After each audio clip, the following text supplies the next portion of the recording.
This next dish is called a deep root sesame saute, and I'm gonna use a root that you may have never seen before. It kind of looks like a gnarly piece of wood, but it's actually a real strong blood purifier. There is something that you need to know about burdock. You can't take the skin off. The skin it has a lot of fiber, so when you find it, it'll actually look kind of dirty. It'll look like a dirty piece of wood. So what you want to do is get a vegetable scrub brush. You can get these for like $1.99 at any store, and then just give it a little scrub. But you don't want to scrub too hard. You don't want to scrub it until it becomes white, because that's not the natural color of it. But you give it a scrub and it takes off all the dirt. And then you can start cooking with it. So this is done.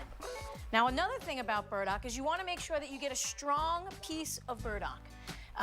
You know, you don't want a wilted piece of burdock. You want to make sure that it's got some body to it. Because again, we're talking about energy, and this dish specifically is to get you rooted. I mean, literally, to get you rooted. You know, so if you're feeling like a space cadet and you can't get it together and you're all over the place, try some of this and see if it brings you back to center. So I'm just taking off the ends of this burdock, and then I'm gonna cut it on a thin diagonal, but you could cut it any way that you want to. Before we put this on, I'm actually going to toast some sesame seeds, and I have this on a very, very low flame because you don't want to burn your sesame seeds.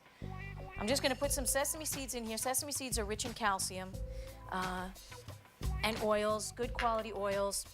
And then I'm going to take our burdock and put it into a pan.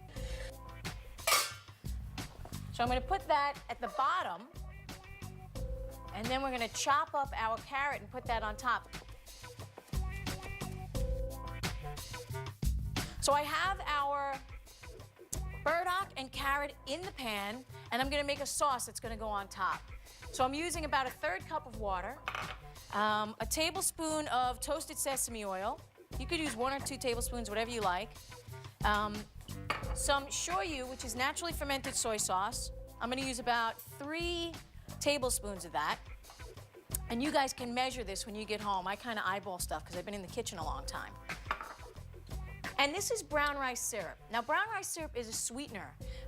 It's actually a complex sugar as opposed to a simple sugar, so it digests a little more slow than like cane sugar or beet sugar, but it's still sugar. You have to keep that in mind. So I put that sauce on top of our burdock and our carrots, and now I'm gonna bring this up to a high heat. I'll cover it because it'll come up to a boil quicker with a cover on it because it keeps the heat contained in there. Now this is gonna take about 8 to 10 minutes. So you put your sesame seeds on a low, low flame and you toast it for about 4 to 5 minutes just to bring the oils up and out. It makes it more fragrant, more flavorful. And you can either add these at the end or add them during the middle. I'm gonna put both. I'm gonna put some in now, and then I'm gonna add the rest at the end. So I'll turn this off. And now we're ready to check out our finished dish. So in like 8 to 10 minutes, after all of your liquid is absorbed, you get this really nice side dish full of roots. It's a great side dish if you're having a meal. You know, it's a great snack.